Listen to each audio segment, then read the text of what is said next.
Hi guys, my name is Dr. Sasha Joseph-Mathews. I'm a marketing professor at Pacific, and Dr. Javadpour asked me if I would do a quick video to talk to you guys about market entry, where you would expand to, and then finally the marketing mix. So let's start off with how we would choose our first market. So there are a couple of things that you have to think about when you're choosing your first market. A lot of times, entrepreneurs, when they're choosing their first market, they make a big mistake in that they make the market too big. Now, you ideally want a really narrow market. The narrower your market is, the easier it is to reach that market. So think of it, for example, if we want to reach all women, well, that's going to be very hard. How are we going to come up with a campaign to reach all women everywhere? But if we want to reach all women in, let's say, Stockton, then that might be a little bit easier to reach them. But let's say if we want to reach all women in the business school, then think of how much easier it is to reach all women in the business school versus all women in the state of California. So when you're thinking of your market, try to condense it to a bite-sized group, a group that you know a lot about and you can define in a really specific way. So there are basically 4 ways that we will segment a market that will help us to describe who we want to reach and what are the characteristics this market is typically going to engage with. So your 4 bases, I'm going to describe them one by one. So like the first one is geography. So you have a geographic segmentation. When you're thinking of a geographic segmentation, you have to think of how can I describe this segment based on where they are? So is it from an urban perspective, or do you know the city, or do you know the specific neighborhood that you're trying to reach, or the state? I mean, the bigger it is, the harder it is to reach. So you want to really collapse it to as specific as possible.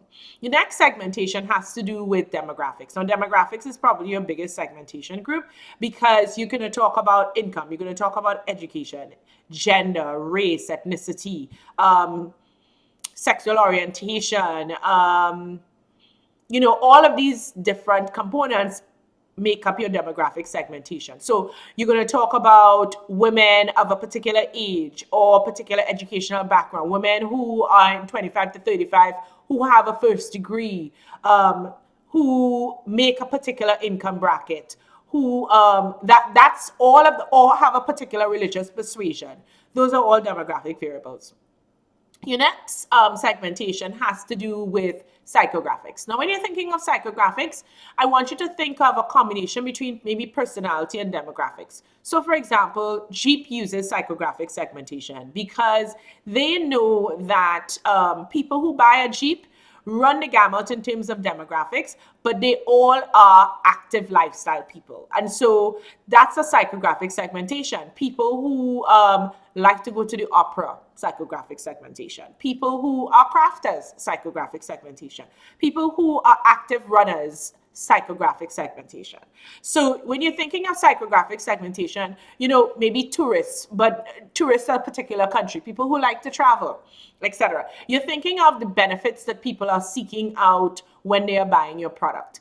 The next group we're talking about is behavioral. And behavioral segmentation has to do with a number of different categories. The first category we're going to talk about is occasions. So if you are segmenting your market based on people who shop for Valentine's Day or shop around Chinese New Year or go out around Diwali, those are all behavioral segments because it has to do with occasion.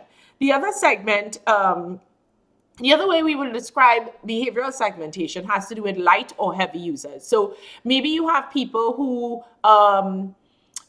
they eat out every night versus people who eat out once a week or once a month. That's behavioral. Or maybe you're thinking about light users versus, so that would be light versus heavy. But then maybe you're thinking about people who, this is the first time they're coming to your restaurant versus people who always come to your restaurant. And that's a little bit different between light and heavy, because the first time I come to your restaurant, I might turn out to be a heavy user in the end, but right now I've never interacted with your restaurant before, so I'm a new user. So new versus existing, light versus heavy, occasion, shopping. Those are all examples of behavioral segmentation. So if you break it down using all your bases, that's a better description of your market. So let's say you're going after women who are age 25 to 35, who live in the Stockton area, are heavy supermarket shoppers, big on athletic activities. So you want to try to think of how many bases you can touch when you're explaining your particular target market. The other thing I'm going to talk about is how you want to expand. So you want to expand into the next market based on the things that you've learned from this market. You don't want to pick a market that's completely strange, that is very, very different, that is a brand new. So, let's say you're going after people who live in Stockton, who are, new to your product, but new to your specific product, but comfortable in the product area. You don't want your next market to be people in Russia who've never heard of your product before. So you always have to think about, as I expand, how can I build on the knowledge I have? Good. So the next part of the video, I'm going to talk a little bit about your marketing mix. So your marketing mix is made up of your 4 Ps: product, place, price, and promotion. So let's start off with product. You have to think about how you are designing this product based on the needs of the people in your segment. So you would have broken down your segment into very specific ways, and think about the features that would be relatable, relevant, and appealing and attractive to that particular market. So what features does it have? Size, dimensions, specifics, etc., etc. The next P is price, and price is your most flexible P, because even after your product has been created, or even if it's a service is also another type of product, you can always be flexible on your price. You can always change your price. You can have a sale, you can bump up your price.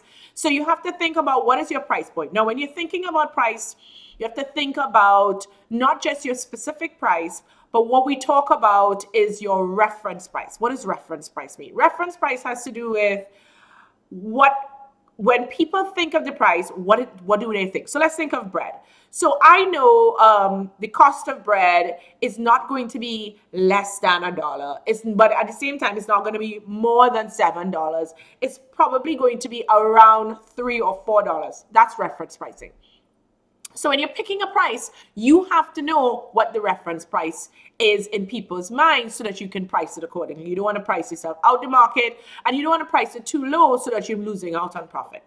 The next thing you have to think about of the 4 Ps has to do with place. Now, in place, there are 2 components you have to think about. You have to think about place from the perspective of where you're going to sell your product and the supply chain, but you always also have to think about place in terms of how are you going to sell your product? Are you going to sell it in a store? Are you going to sell it online? Are you going to do personal shopping? You have to think about, is it going to be personal selling, on a person to person?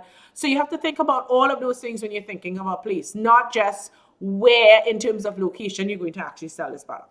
The final of the 4 Ps of the marketing mix has to do with promotions. And this is perhaps the biggest one. Price is the most flexible, but promotions is going to be how you reach your audience. So are you going to do online? Are you going to do social media? Are you going to do mass media? Are you going to do billboards, print, TV, radio? So all of those things are going to be important when you're making your decisions. And you have to think about who your target market is, where do they shop, what media they consume. So if you know you are going after elderly target market, are you really going to pick social media? You have to be able to make the case that your elderly target market is regularly on social media. So those are basically the topics. We talked about market entry, that beachhead market. We talked about how we're going to expand, and we talked about the 4 Ps. So I hope this was useful. If you need to get in touch with me, you can reach me via sjoseph@pacific.edu. Good luck with your project. Take care.